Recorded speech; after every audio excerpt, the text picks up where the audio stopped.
Bonjour et bienvenue à ce nouvel épisode de Loi divine pour une réaction à une vidéo de Torah Box qui est une interview par Joseph Berebi du rabbin Betzalel Lévi qui est directeur de la section des divorces au consistoire de Paris.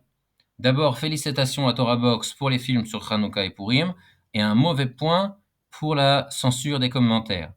J'avertis au préalable que ce court réaction s'adresse à ceux qui veulent entendre la vérité de la Torah et réfléchir avec des arguments. Tous ceux dont la réflexion est basée sur leurs émotions auront du mal à suivre ce cours. Évidemment, il y a ici, je suspecte, une connivence entre l'intervieweur et l'interviewé quant à la préparation des questions et des réponses à l'avance. Et donc, vous avez, il me semble, droit à une petite pièce de théâtre, car en vérité, le rabbin Betzalel Lévi n'est jamais surpris par les questions, puisqu'il les a validées à l'avance.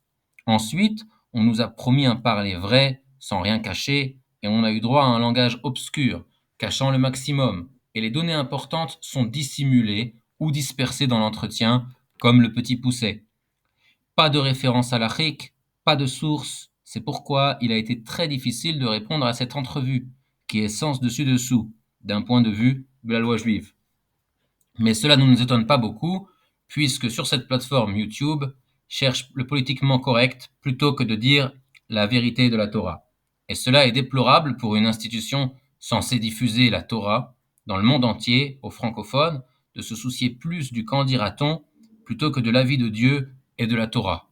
À l'instar du roi Shaoul, qui a choisi de laisser dicter sa conduite par le peuple pour ne pas détruire le souvenir d'Amalek, mais a laissé le roi Agag et le bétail d'Amalek en vie, à l'encontre de l'ordonnance de Dieu qui avait dit « Élimine-moi ce peuple ». Et sur cela a dit le roi Salomon « Ne sois pas trop juste, c'est-à-dire ne te crois pas plus juste que Dieu ». En plus de cela, le rabbin Betzalel Lévi nous noie dans des anecdotes sans nous donner aucun élément de loi juive nous permettant de juger de ce qui a été fait ou de ce qui aurait dû être fait, rendant donc le récit de ces anecdotes caduques. Je ne vais pas citer des listes de sources pour ne pas vous noyer dans une somme d'informations, mais toutes les sources de mes dires se trouvent sur le site jewishdivorce.web.app. Et pour un accès rapide, il y a le document Klalei Kfia Begitin que vous avez ici. Chapitre 1. Parti pris. Le rabbin Betzalel Lévi prétend ne pas prendre parti pour l'un plutôt que l'autre.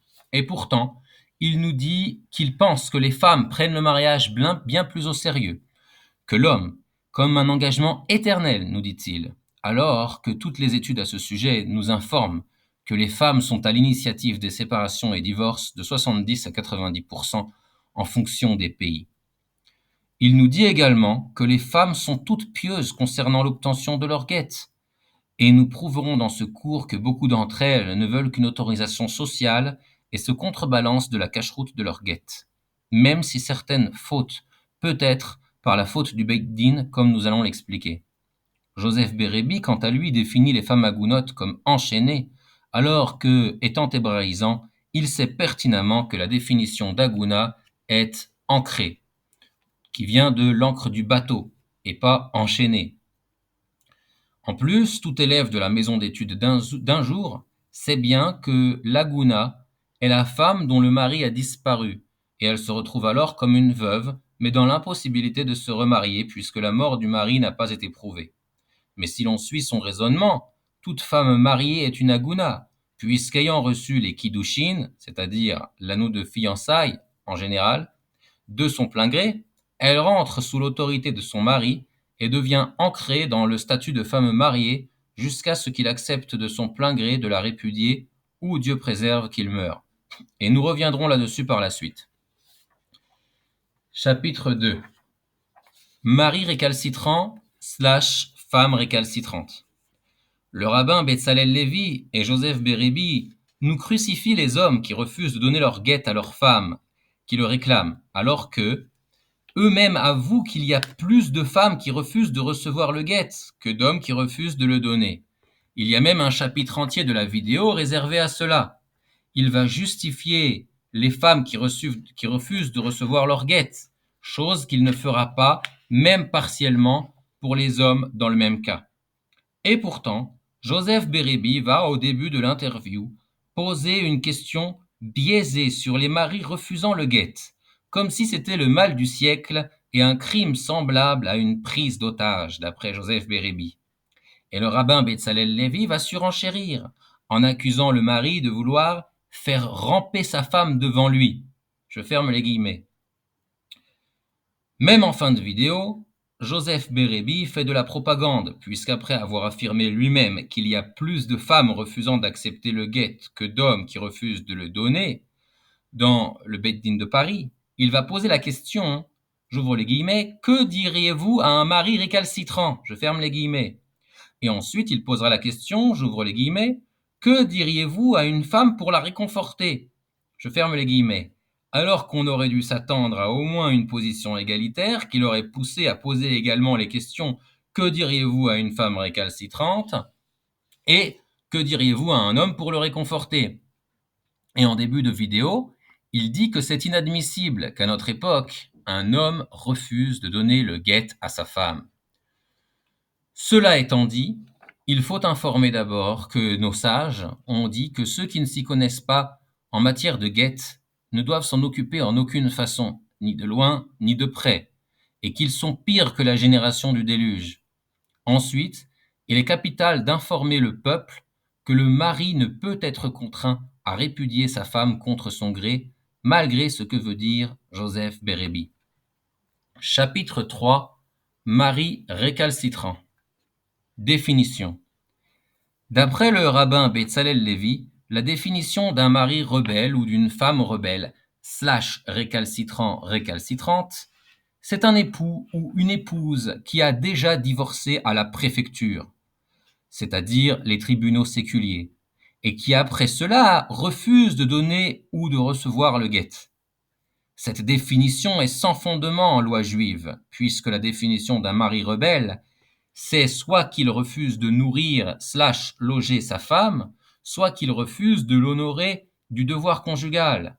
Et une femme rebelle est celle qui refuse d'accomplir son devoir conjugal, comme mentionné dans le Shulchan Aruch, partie Even Haezer au chapitre 77. Je me suis moi-même posé la question. Peut-être y a-t-il quelque chose qui m'échappe, peut-être y a-t-il une faille dans la loi sur laquelle il s'appuie. Alors j'ai demandé à un dayan, un juge rabbinique sérieux, qui m'a répondu « Shigaon, c'est de la folie ». Bien entendu, un mari qui ne nourrit pas sa femme ou n'accomplit pas son devoir conjugal parce que sa femme a quitté le domicile familial ou qu'elle a entrepris des démarches judiciaires contre lui est totalement innocent, car sinon elle pourrait le forcer à la répudier en quittant simplement le domicile familial.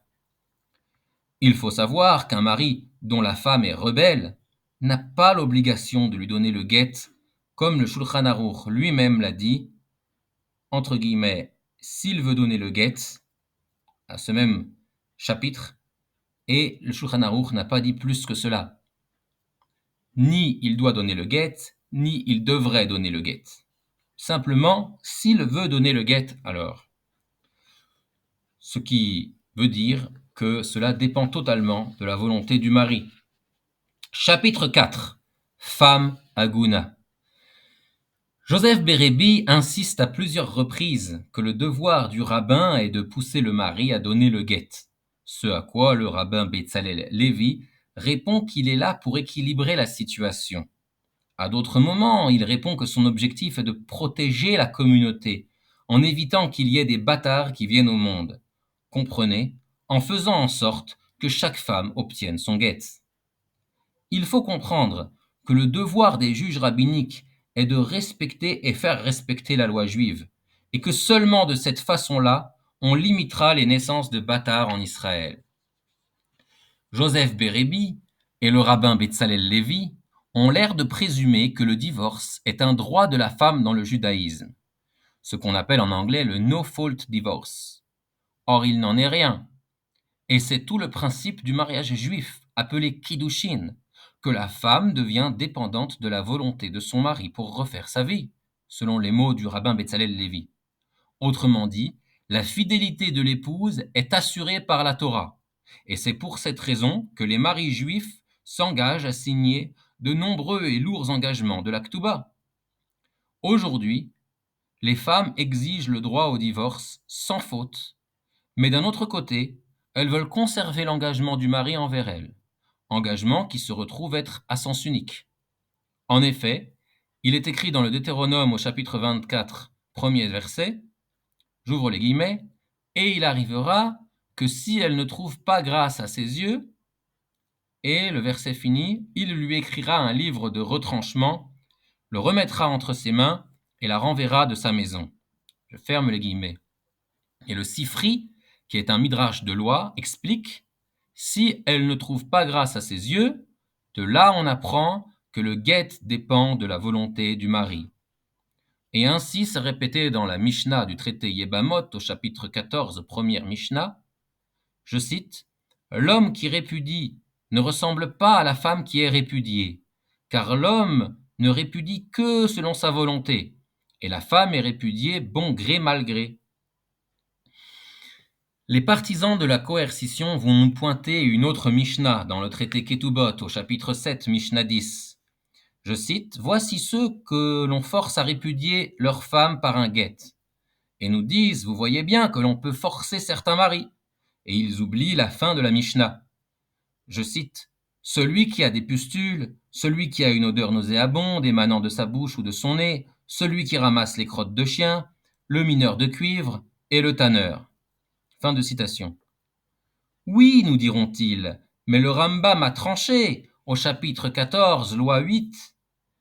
Je cite, le mari dont la femme affirme qu'elle est dégoûtée de lui, on le force à la renvoyer. Fin de citation. Tout d'abord, les sages de Provence et le Meiri ont compris autrement dans Maïmonide, c'est-à-dire, ils ont compris qu'il doit renvoyer de sa maison sa femme, mais qu'on ne peut pas le forcer à la répudier. Et ainsi, il semble émaner du langage de Maïmonide au chapitre 25, loi 11, où il écrit qu'on ne force jamais l'époux d'une femme rebelle. Or, celle qui affirme que son mari la dégoûte est une femme rebelle, comme l'écrit Maïmonide lui-même. Mais même si l'on va d'après la compréhension communément admise du Rambam, lui-même est d'accord qu'un mari qui accepte de donner le guet sous condition, tant que ces conditions sont accomplissables, alors on ne peut plus le forcer. Et ce n'est pas au Beit Din de déterminer si les conditions sont réalisables d'après leur sixième sens, mais d'après la halacha, comme mentionné dans le Rosh, à sa règle 43, à la fin du chapitre 12. Et le Rambam est d'accord avec cela. Et dans le Shulchan Aruch, partie Even Haezer, chapitre 143, alinéa 12.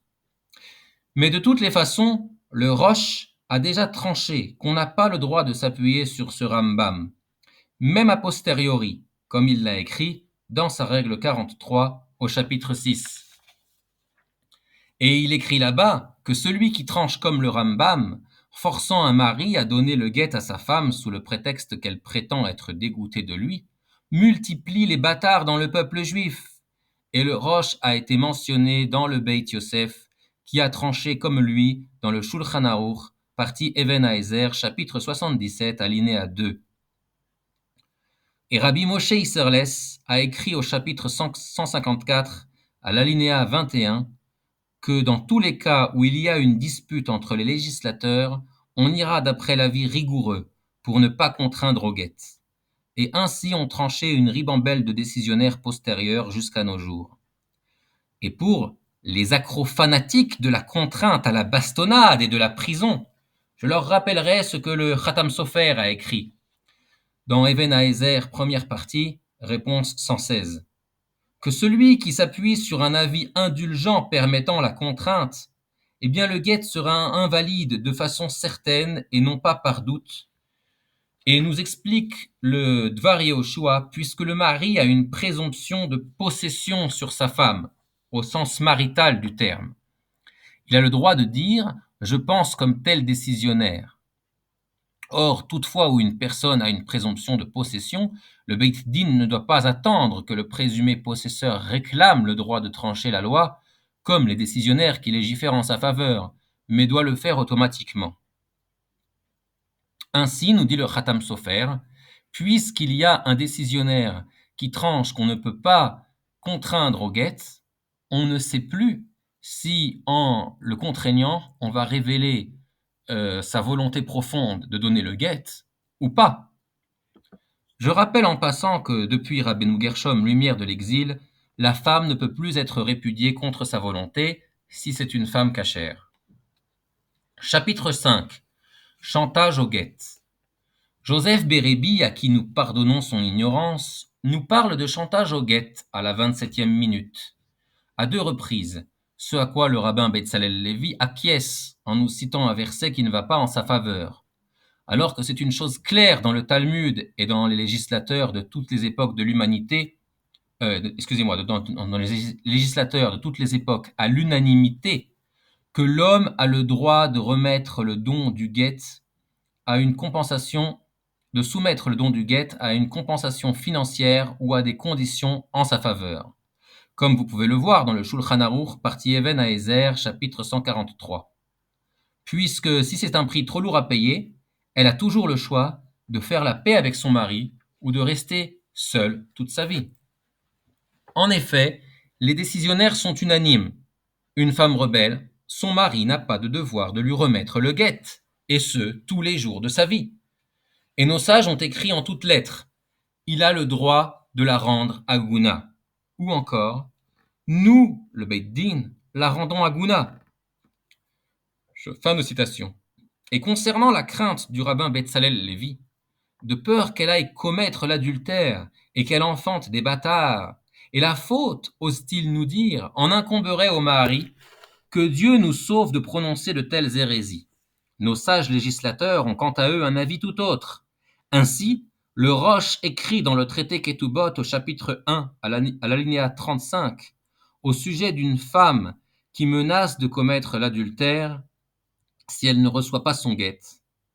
Je cite, « Mieux vaut que les mauvaises filles d'Israël ajoutent du mal à leurs maux et que nous ne multiplions pas les bâtards dans le peuple juif. » Fin de citation. C'est-à-dire, mieux vaut qu'elles s'ajoutent des fautes d'adultère et des enfants bâtards pour elles-mêmes, mais que le Beit Din ne se rende pas responsable de la multiplication des bâtards de façon systématique, en accordant des guettes sur la base de ces allégations de dégoût de la part de la femme. Et ce, même si elle clame qu'elle ne reviendra jamais vivre avec son mari, comme l'ont tranché les législateurs mentionnés dans la feuille Règles de contrainte du guet au folio B, annotation 5. Voici l'équilibre de la Torah, monsieur le rabbin Betzalel Lévi. Tous nos sages ont affirmé que faciliter l'obtention du guet à une épouse sous prétexte qu'elle est dégoûtée de lui, entendez qu'elle souhaite refaire sa vie, cela multiplie les bâtards en Israël, et que le juge rabbinique qui ferait cela n'est pas apte à juger des divorces. Le Créateur connaît ses créatures, et il sait que pour le bien du couple, des enfants et de la société, il est préférable de remettre les termes de la séparation, si séparation il y a, entre les mains du mari, parce que les femmes, en général, ne savent pas utiliser le pouvoir avec parcimonie, et elles vont en user et en abuser de façon vindicative en majorité. Chapitre 6. Procédure d'abus de droit. Ainsi, le Beit Din de Paris reconnaît la loi séculière, entendez non juive, comme la loi, en s'appuyant sur la phrase de nos sages, je cite, la loi du pays est la loi. Fin de citation. Mais cela n'a pas été dit pour toutes les lois du pays. Sinon, pourquoi un guet ? Le pays déclare les époux divorcés avec une signature commune à la préfecture. Or, le Beit Din de Paris continue de procéder à l'écriture et à la remise des guettes. Ainsi, le Beit Din de Paris reconnaît sans l'admettre que la loi du pays n'est pas toujours contraignante d'après la loi de la Torah. Et nos sages nous ont déjà éclairés à ce sujet. Seules les lois qui sont nécessaires au fonctionnement du pays sont contraignantes. Prélever des impôts pour construire des routes et faire fonctionner les ministères, le service militaire pour défendre le pays, les lois de conduite de la route qui sont pour le bénéfice des sujets/citoyens ou pour le bénéfice du gouvernement, l'impression d'une monnaie Et encore faut-il que ces lois ne soient pas discriminatoires, mais pas des lois qui s'opposent à celles de notre sainte Torah. Ainsi, il est très clair que toutes les lois concernant le mariage et le divorce légiférées par l'État séculier ne nous concernent que d'un point de vue administratif et pas plus. Ainsi, affirmer que la femme a le droit d'utiliser une jurisprudence de l'État séculier en sa faveur est non seulement une preuve d'ignorance grave, mais une hérésie sans nom, qui va causer de multiples problèmes invalidant le guet. D'abord, il est connu de tout Israélite qu'il est interdit de faire appel aux tribunaux non-juifs, comme c'est écrit dans le Shulchan Aruch, à la partie Choshen Mishpat, au chapitre 26, alinéa 1. Et il est vrai qu'il est permis là-bas, à l'alinéa 2, au Beit Din, de permettre au plaignant réclamant son argent d'aller faire valoir ses droits aux tribunaux séculiers contre un défendant refusant de comparaître devant un Beit Din, après 3 sommations à comparaître.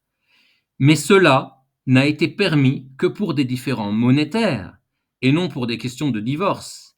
Aller au tribunal séculier pour régler un divorce, c'est du jamais vu dans la littérature législative juive. Ainsi, le Beit Din de Paris, lorsqu'il signe le document permettant à madame de demander des dommages et intérêts, entendez une amende à payer pour le contraindre à donner le guet, et Mahari Kouloun a déjà écrit qu'une contrainte financière est une contrainte dans sa responsa à la racine 63. Ainsi, ce Beit Din autorise simplement madame à embaucher des gros bras non-juifs pour contraindre son mari au guet. Et s'ils prétendent que c'est eux-mêmes, le Beit Din, qui embauche le tribunal séculier, encore faudrait-il qu'ils aient établi avec certitude, premièrement, l'obligation du mari à donner le guet d'après la loi juive. Deuxièmement, qu'il s'agit d'un cas où la coercition totale est autorisée, comme mentionné dans la Mishnah plus haut. Et troisièmement, le refus total du mari à le transmettre par principe, et pas parce qu'il a des conditions qui font rougir de rage les organismes des femmes. Seulement après l'établissement de ces 3 faits, leur sera-t-il permis d'utiliser les tribunaux séculiers pour contraindre le mari au guet. Néanmoins, le Beit Din fait l'autruche lorsque l'épouse a déjà utilisé les tribunaux séculiers à son avantage pour drainer son mari de tous ses biens et lui enlever les enfants à l'encontre de la Torah. En effet, dans un tel cas, le Beit Din a l'obligation d'ordonner à l'épouse de rendre tous les droits / argent / garde des enfants qu'elle a acquis à l'encontre de la Torah, avant même de pouvoir entendre sa demande. Or, monsieur le rabbin Betzalel Lévi nous dit que ces sujets-là ne doivent pas être pris en charge par le Beit Din et qu'il envoie les conjoints régler ses affaires dans les tribunaux séculiers. Dès lors, il n'a aucun prétexte pour justifier l'attitude de son Beit Din, puisque même si les 2 parties sont d'accord pour se faire juger par les tribunaux séculiers, cela reste interdit, comme mentionné là-bas dans le Choshen Mishpat, chapitre 26, alinéa 1. Le recours aux tribunaux séculiers est interdit à tel point que la loi juive stipule qu'une ville qui n'aurait pas de personnes aptes à être juge rabbinique nommera des simples rabbins juges. Et si elle n'a pas de rabbin, elle nommera des élèves juges. Et si même cela elle n'a pas, elle nommera des ignorants juifs en tant que juges, tout cela pour ne pas avoir à juger devant les tribunaux séculiers. Maintenant que vous comprenez la gravité de juger 2 juifs en dehors d'un Beit Din, vous comprenez que lorsque le rabbin Betzalel Lévi et ses collègues envoient nos 2 époux se faire juger au tribunal séculier, ce Beit Din devient littéralement un Beit Din encourageant à l'hérésie, puisque le Shulchan Aruch écrit que celui qui va se faire juger au tribunal séculier, je cite, c'est comme s'il insultait et maudissait le nom du Créateur, et qu'il levait la main contre la loi de Moïse. Fin de citation. Ainsi, un tel Beit Din sera considéré incompétent et tous ses jugements invalidés. Non seulement cela, mais il y a un concept dans le Talmud qui s'énonce ainsi. Le Beit Din n'a pas une autorité partielle. Ein koach Beit Din lachatzain. en hébreu. En effet, un Beit Din qui ne peut juger qu'une partie d'un dossier ne peut pas le juger du tout. C'est comme en mathématiques, lorsque vous avez à 50% raison, vous avez à 100% tort.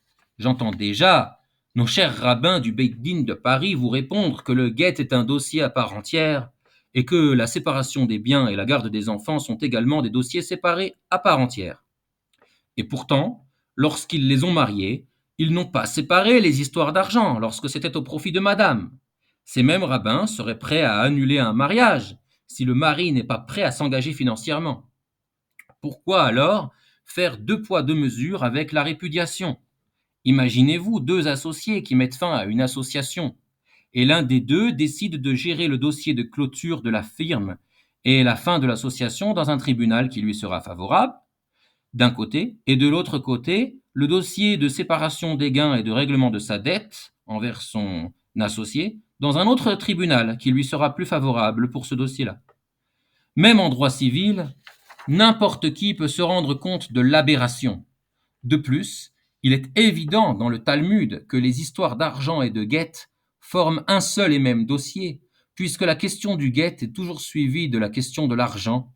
En hébreu, Yotzi ve'iten ktuba ou Yotzi ve'ein la ktuba, ce qui se traduit il lui donnera le guet et elle ne recevra pas l'argent de la ktuba, ou il lui donnera le guet et elle recevra l'argent de la ktuba. Non seulement cela, mais toutes les questions d'argent doivent être réglées avant le don du guet, comme on l'apprend du Talmud dans le traité Ketubot, page 28, folio A, où on apprend que les divorcés ont l'interdiction de se retrouver ensemble au tribunal après le don du guet.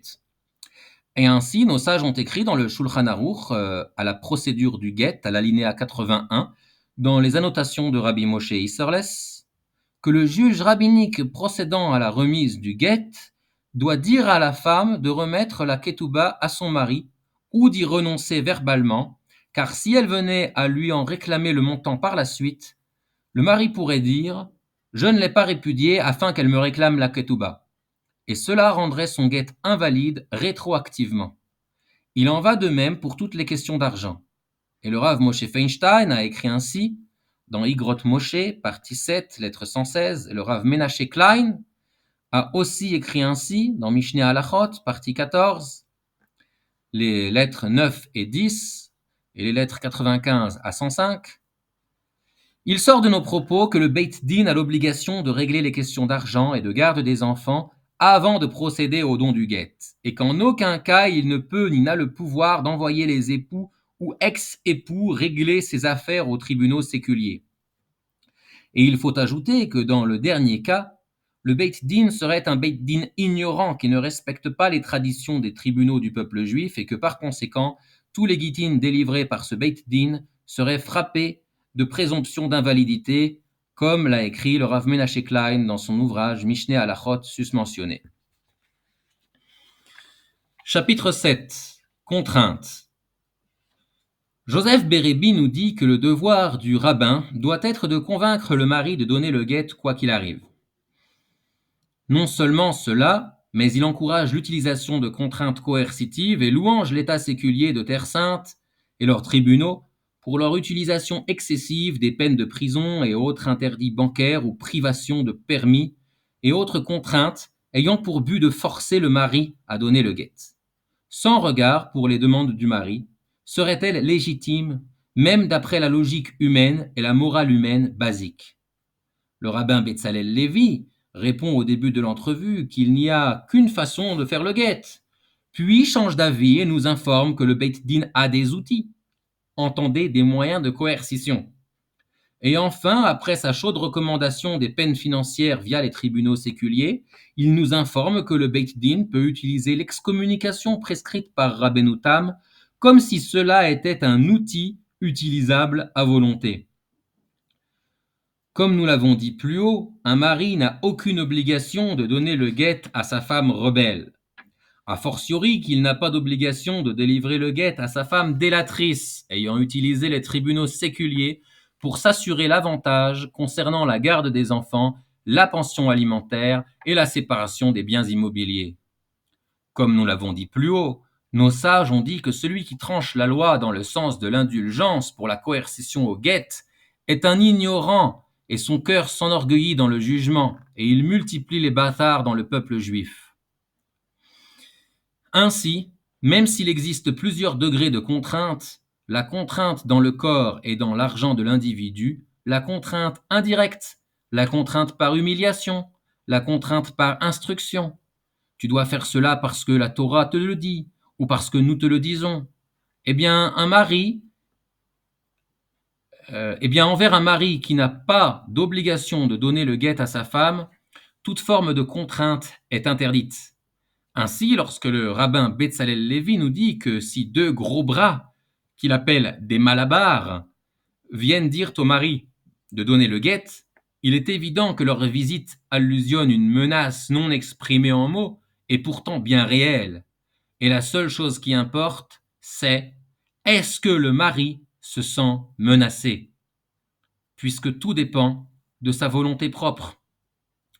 Comme l'a bien expliqué Mahari Coulon dans sa lettre de réponse 63, citée précédemment, au sujet d'un mari qui a été mis en prison et qui donne le guet après en être sorti. Nous dit Mahari Coulon qu'il est évident, nous dit-il, que tant que la contrainte d'être remis en prison pèse sur lui, le guet sera sans valeur. Ainsi, une fois une contrainte appliquée, il est indispensable d'en retirer même l'ombre de la menace de sur le mari, afin de pouvoir procéder au guet. Ainsi, vous comprendrez que même un regard de travers dans les couloirs du tribunal, s'il est interprété par le mari comme une menace le poussant à donner le guet par crainte, cela nullifiera le guet qui en suivra. Mais me direz-vous, lorsque le mari donne le guet, on lui demande s'il est sous la contrainte, et on le fait même annuler les déclarations de coercition. En hébreu, Messirat Moda, qu'il a pu faire devant des témoins, comme quoi il serait contraint de donner le guet contre son gré. Vous me direz également que les juges rabbiniques n'ont que ce que leurs yeux voient pour juger. D'abord, il faut savoir que la validité du guet ne dépend pas de la décision du Beit Din, mais de la volonté du mari, comme nous l'avons expliqué dans la Torah, d'après la Torah. Ainsi, il est de la plus haute importance que le mari ne se sente pas menacé par le Beit Din, car alors on ne peut plus être sûr de la sincérité de ses dires lorsqu'il affirme donner le guet de son plein gré.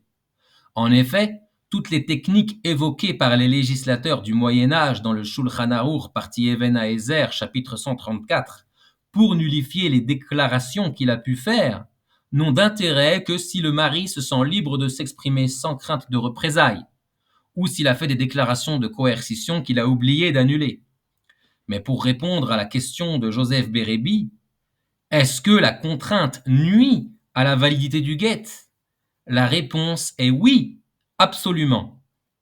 Il y a un chapitre entier du Shulchan Aruch, à la partie Even Haezer, chapitre 134, qui traite spécifiquement de cette question.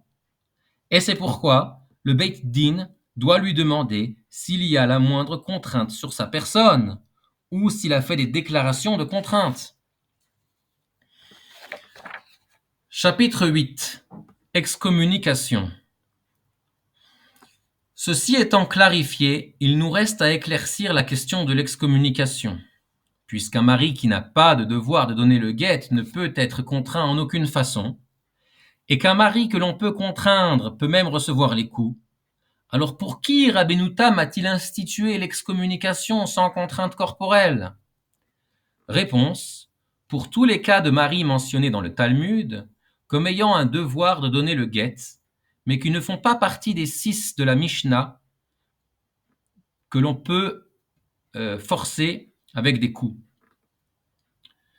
Et on ajoutera le cas du mari qui a épousé une femme en transgressant un interdit, pour lesquels il est écrit explicitement dans le Talmud de Jérusalem que l'on peut le contraindre. Et ainsi ont tranché Rabbeinu Tam et Rabbeinu Yitzhak l'Ancien dans Tosfot au nom de la tradition de Rabbeinu Hananel, et ainsi ont tranché la majorité des décisionnaires du Moyen-Âge et tous les décisionnaires postérieurs au Shulchan Aruch, que on ne peut pas exercer de contraintes par les coups pour tous les maris qui ont une obligation de donner le guet, mais qui ne sont pas cités dans la Mishnah. Cependant, Rabbeinu Tam lui-même nous informe que l'excommunication invalide le guet, qui en suit, comme nous le dit le Mordechai dans le traité Ketubot au numéro 204. Et d'ailleurs, Rabbi Moshe Isserles, qui rapporte les éloignements de Rabbeinu Tam dans ses annotations au Shulchan Aruch, au nom d'une réponse numéro 202 de Mahari Kulun, rapportée dans le Beit Yosef, a lui-même permis ces éloignements, j'ouvre les guillemets, tant qu'on ne le met pas en excommunication. Je ferme les guillemets. Et donc se pose la question, quelle différence entre les décrets d'éloignement et une excommunication? C'est pourquoi certains comme Mahari Barlev et le Gaon de Vilna ont compris que l'excommunication de Rabbeinu Tam est localisée à la ville du décret, et c'est pourquoi ce n'est pas une excommunication. Alors que le Maharashdam a compris qu'il est interdit de dire au mari qu'on s'éloigne de lui à cause du guet. Le Rav Gestetner, quant à lui, dans son livre Guet par coercition, en hébreu Kfiat Ma'asar, comprend que cette excommunication n'a été autorisée par Rabbeinu Tam que pour une femme qui répugne à son mari entre les fiançailles et le mariage, et qu'elle n'est pas encore rentrée sous son autorité. Tous les décisionnaires sont d'accord que seule une retenue de bienfait a été permise par Rabbeinu Tam et pas de lui causer une nuisance activement. Ainsi, des juges rabbiniques décrétant des éloignements de Rabbeinu Tam sur un mari après avoir prouvé son obligation de donner le guet devra, premièrement, limiter le décret à la ville du Beit Din. Deuxièmement, informer le peuple de le priver de bienfait uniquement et de ne pas lui causer de tort activement. Et troisièmement, avertir le peuple de ne pas mentionner le guet au mari, mais de se défiler avec des prétextes, pour ne pas avoir à lui parler ou à commercer avec lui. Cependant, le Pitrei Tshuva a écrit là-bas dans le Shulchan Aruch, au nom du livre Gevurat Anashim, écrit par le Sifte Cohen, au nom de Mahari Barlev, je cite, qu'aujourd'hui les éloignements de Rabbeinu Tam sont interdits, et qu'il est interdit d'en faire, même sur un mari qui a l'obligation de donner le guet à sa femme. Et ainsi ont tranché les décisionnaires postérieurs, et le Tzela Kesef a écrit, je cite, les éloignements contiennent un doute sérieux de bâtardise. Et d'après la règle évoquée plus haut au nom du Khatam Sofer, après que tous les décisionnaires aient légiféré ainsi, il est évident qu'on ne peut se permettre de s'appuyer sur l'avis indulgent. D'autant que Rabbi Moshe Isserles lui-même, qui rapporte les éloignements de Rabbeinu Tam dans le Shulchan Aruch, a écrit dans le même alinéa qu'en matière de guet, lorsqu'il y a une dispute entre les décisionnaires, il faut suivre l'avis rigoureux. Chapitre 9. Excommunication en pratique. Or, nous savons pertinemment que le rabbin Betzalel Lévi a apposé sa signature sur une excommunication à l'encontre de monsieur Jojo Toledano, sans limite géographique, et sans préciser qu'il faut s'abstenir de lui mentionner le guet, et sans préciser de s'abstenir de lui causer du tort activement.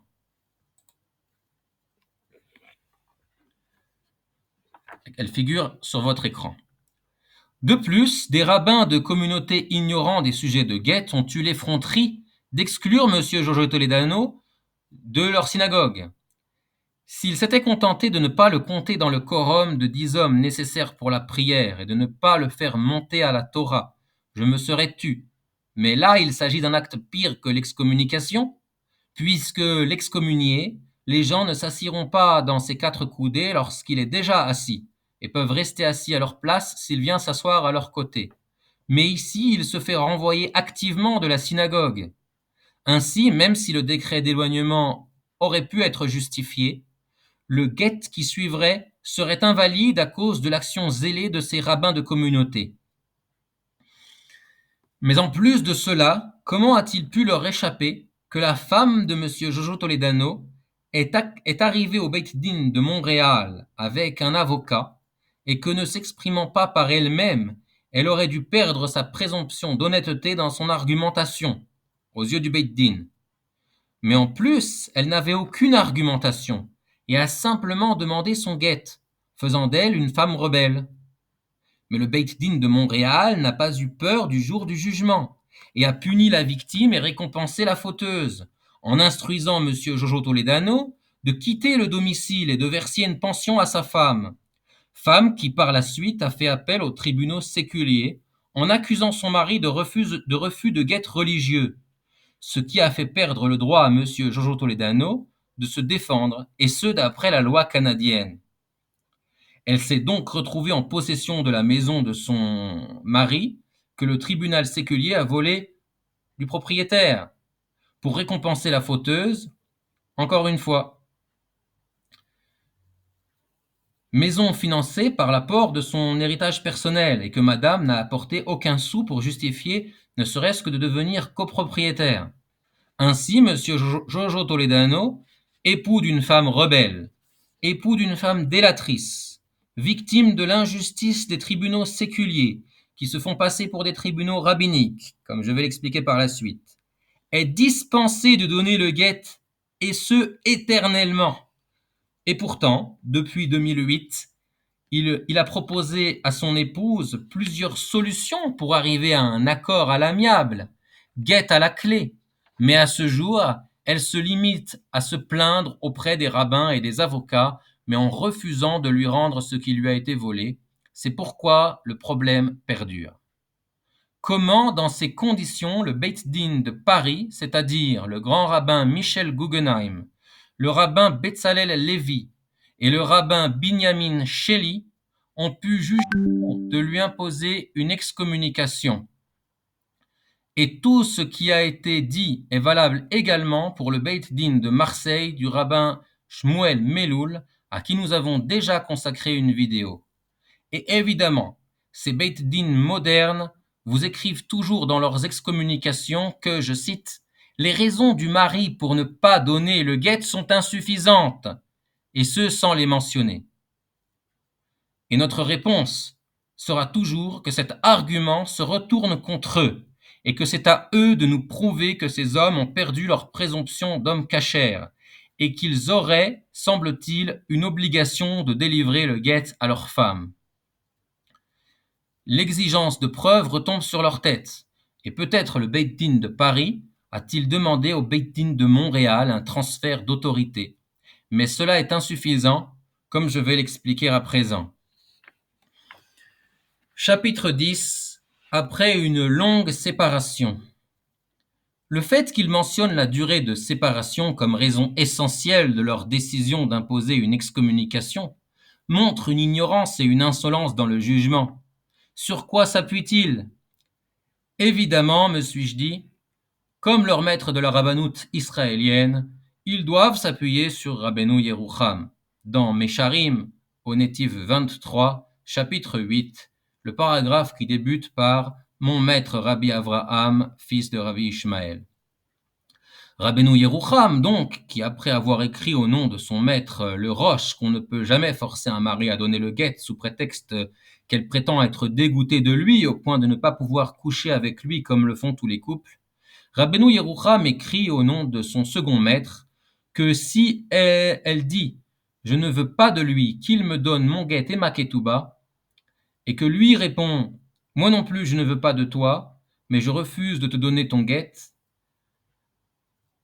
ainsi écrit-il qu'alors, après avoir attendu 12 mois pour leur laisser le temps d'y réfléchir, s'il n'y a pas d'évolution, on peut forcer le mari à donner le guet et qu'elle perd la somme d'argent qui avait été ajoutée à l'essentiel de la ketouba et qu'elle doit rendre tout ce que le mari lui a donné pendant la vie maritale.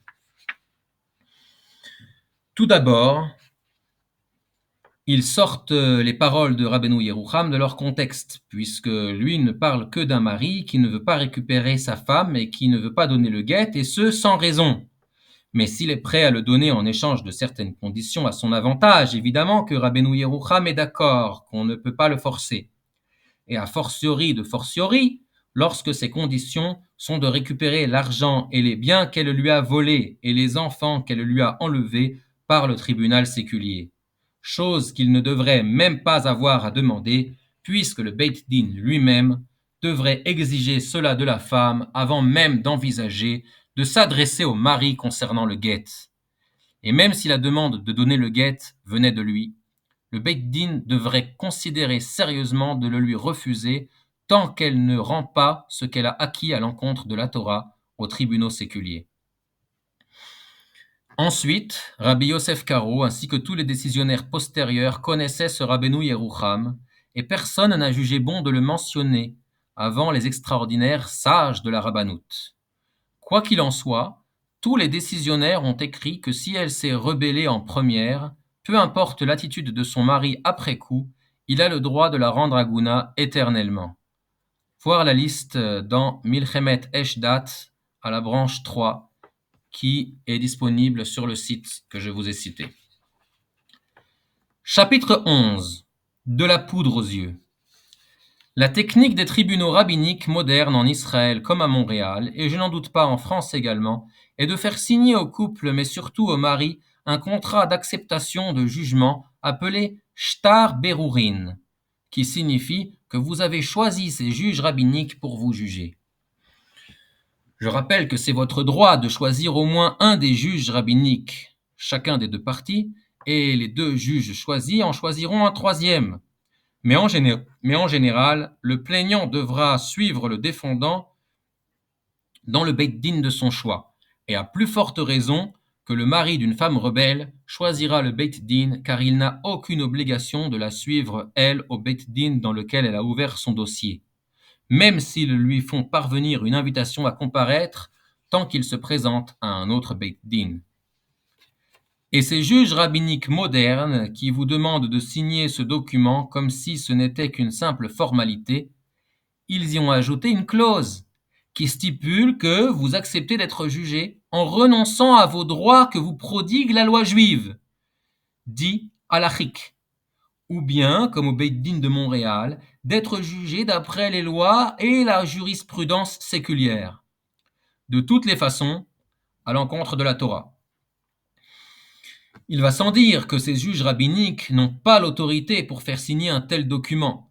Comprenez bien que dès le moment où vous signez ce contrat avec le Beit Din, il cesse d'être un Beit Din et devient un tribunal séculier, créant ce paradoxe que dès que vous avez officiellement accepté ces juges pour vous juger, vous n'avez plus le droit de vous faire juger par eux et vous devez quitter ce tribunal en vertu du Shulchan Aruch, Choshen Mishpat, chapitre 26, alinéa 1.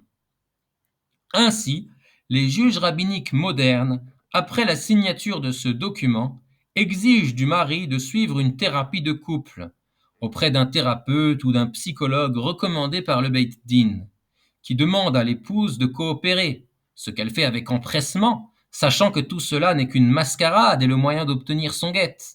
Et le mari, ingénu et incrédule, croyant qu'il y a ici une véritable tentative de lui rendre sa femme, se prête à ce jeu, ignorant qu'il est le dindon de la farce, de cette pièce de théâtre dont l'issue est décidée à l'avance. Chapitre 12. Le cas des juges incompétents. Dans le codex de Rabbi Yosef Karo, à la partie Even Haezer, à la fin du chapitre 154, à la fin de la procédure du guet, il est écrit, je cite, « Il faut être très prudent de ne pas s'impliquer dans les affaires de guet, à moins d'être compétent dans ces lois, car elles comportent de nombreux détails, et l'on peut facilement connaître des erreurs ayant pour conséquence la bâtardise, ce qui signifie l'invalidité du guet. Que le rocher d'Israël nous préserve de ces erreurs. Amen. » Et Rabbi Moshe Isserles nous dit dans son introduction à la procédure du guet, je cite, « À l'époque des sages du Talmud, il était d'usage de désigner un sage expert pour procéder au guet, comme rapporté dans le traité Gittin, page 5, folio B.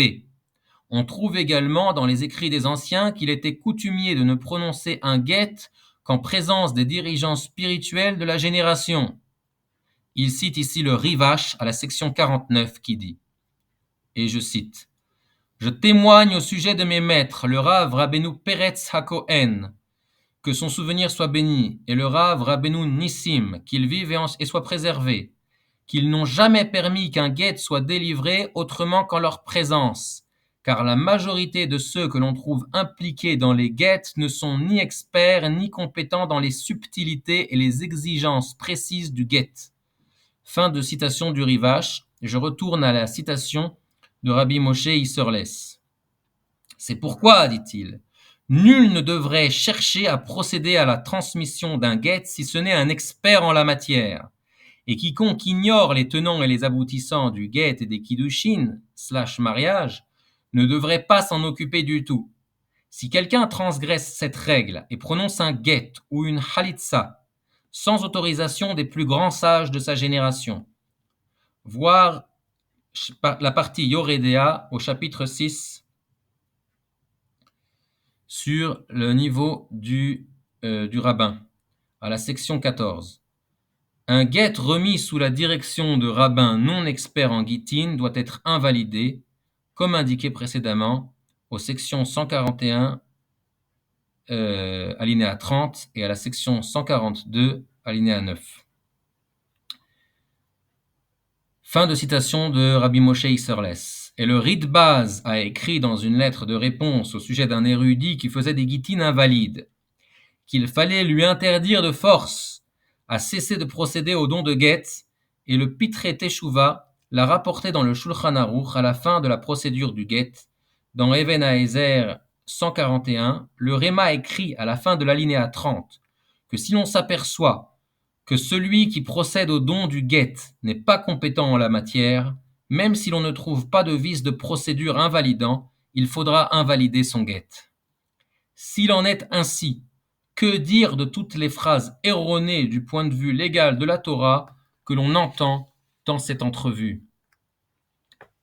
Chapitre 13. Corrompre le Beit Din? Joseph Bérébi pose la question naïve ou coordonnée. Peut-on acheter un juge rabbinique pour obtenir un guet plus facilement? Ce à quoi le rabbin Betzalel Lévi nie et rejette en bloc évidemment, et bien qu'il ait raison dans le cadre réducteur de la question, il existe une réalité plus sournoise et plus fine qui existe en dehors du regard inquisiteur des membres innocents de la communauté. Je veux parler du lobbying. En effet, des associations avec des agendas à peine inavoués peuvent, à l'aide d'interventions médiatiques, de dons, de poursuites judiciaires, contraindre l'institution du consistoire à changer leur façon de juger, à choisir des juges d'après un seul critère, leur acceptation ou encouragement de l'agenda. Cela a été fait en Israël. Le gouvernement tient les juges rabbiniques par leur salaire. La Knesset peut légiférer sur les modes de jugement des juges rabbiniques et les sanctions qu'ils peuvent subir s'ils ne s'y plient pas. Et hop, la halacha n'est plus tranchée dans les couloirs de la rabbanout, mais dans les halls de la Knesset. La rabbanout, à son tour, influence les Beit Din de diaspora. Celui qui refuse l'influence douce se trouve menacé d'avoir ses mariages et ses conversions non reconnus par l'État d'Israël. Et l'affaire est dans le sac. Et c'est un sujet à approfondir, si Dieu nous le permet, dans une autre vidéo. Conclusion.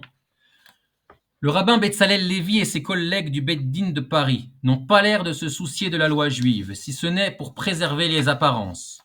Lorsque l'on entend des phrases telles que « Il est inadmissible aujourd'hui qu'une femme ait à supplier ou ramper pour obtenir son guet » ou encore « Les hommes qui font du chantage au guet » dont il nous explique après qu'il s'agit de récupérer leurs enfants et leurs biens qui leur ont été enlevés. Ou encore, il y a une jurisprudence en faveur de la femme, alors c'est normal qu'elle l'utilise, et nous l'y aidons. À ce moment, les paroles du Shulchan Aruch deviennent claires comme de l'eau de roche et prennent tout leur sens à nos oreilles lorsqu'ils dénoncent ceux qui utilisent les tribunaux séculiers comme jurant et maudissant contre le ciel, / le Créateur. Car ce que ces rabbins disent en réalité, en voici la traduction. Cette vieille Torah moyenâgeuse est décadente et oppressante. Heureusement que nous avons les bonnes lois justes et droites que nous ont données les nations du monde pour nous sauver des lois injustes et dépassées que Moïse nous a transmises au nom de Dieu. Ils ont la haine de la Torah et l'amour des législations des nations. Ils vont blâmer les maris en les affublant d'adjectifs humiliants. Mais le roi David les a déjà démasqués dans ses psaumes au chapitre 73, verset 9, en disant « Ils épanchent leur bouche vers le ciel et leur langue se répand sur la terre. » C'est-à-dire qu'ils critiquent des hommes, mais en réalité, c'est contre Dieu qu'ils parlent. et j'ai déjà fait un cours sur la situation des Dayanim à notre époque, d'après la Torah et le Talmud, intitulé Dayanim, le monde à l'envers. Dans Samuel 1, chapitre 2, verset 22, Dieu critique les deux fils d'Éli, le Cohen, maître du prophète Samuel.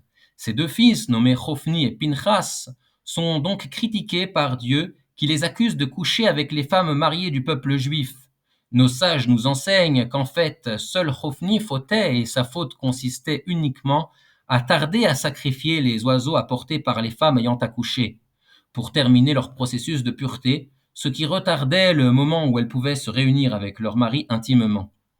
Et Pinchas n'est inclus dans la réprimande divine que parce qu'il avait la possibilité de faire le reproche à son frère et n'a rien dit. Aussi, sa faute lui est imputée également. S'il en est ainsi pour une faute passive, sans agressivité, dont la seule conséquence est d'empêcher une femme de s'unir à son mari pendant un jour de plus, que dirait un prophète aujourd'hui sur de tels juges, qui retirent activement les femmes de la maison de leur mari, dépossèdent les maris au profit de la femme et leur retirent leurs enfants, ou du moins sont complices actifs dans tous ces crimes et méfaits. De plus, en vertu du Shulchan Aruch partie Yoredea au chapitre 334, le rabbin Betzalel Lévi est en excommunication jusqu'à ce qu'il se repente de ses actions. En effet, il est écrit explicitement que l'on doit excommunier. Premièrement, celui qui méprise une parole de la Torah.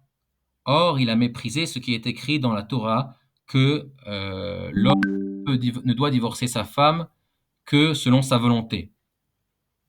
Deuxièmement, on doit excommunier celui qui témoigne contre un juif devant des tribunaux non juifs, afin de lui faire perdre de l'argent à l'opposition de la loi juive. En effet, il signe des documents permettant à des femmes rebelles d'extraire de l'argent de leur mari à l'encontre de la Torah.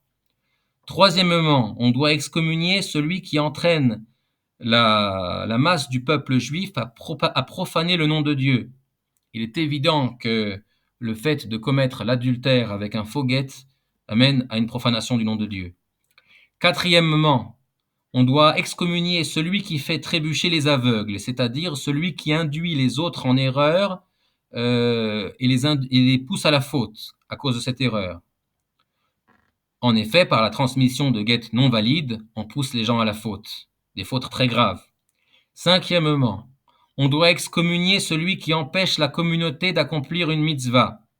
Et il empêche les couples d'accomplir la mitzvah du guet comme il convient, mais aussi d'accomplir la mitzvah du mariage, c'est-à-dire l'entente conjugale, en poussant les femmes au divorce. Sixièmement, on doit excommunier un sage dont l'enseignement est mauvais. Et aux yeux des Juifs de France, il est considéré comme un sage. Septièmement, on doit excommunier celui qui excommunie une personne qui n'est pas passible d'excommunication. Or, ils ont excommunié M. Jojo Toledano, et possiblement d'autres, et donc cela inclut également le rabbin Michel Guggenheim et le rabbin Binyamin Sheli. Par ailleurs, il est fort probable que le rabbin Betzalel Lévi soit expert dans l'écriture du guet lui-même. Voilà, si vous avez appris quelque chose ou si ce cours vous a intéressé, mettez un pouce vers le haut. Si cela vous a déplu, mettez un pouce vers le bas. Faites-moi savoir vos remarques dans les commentaires.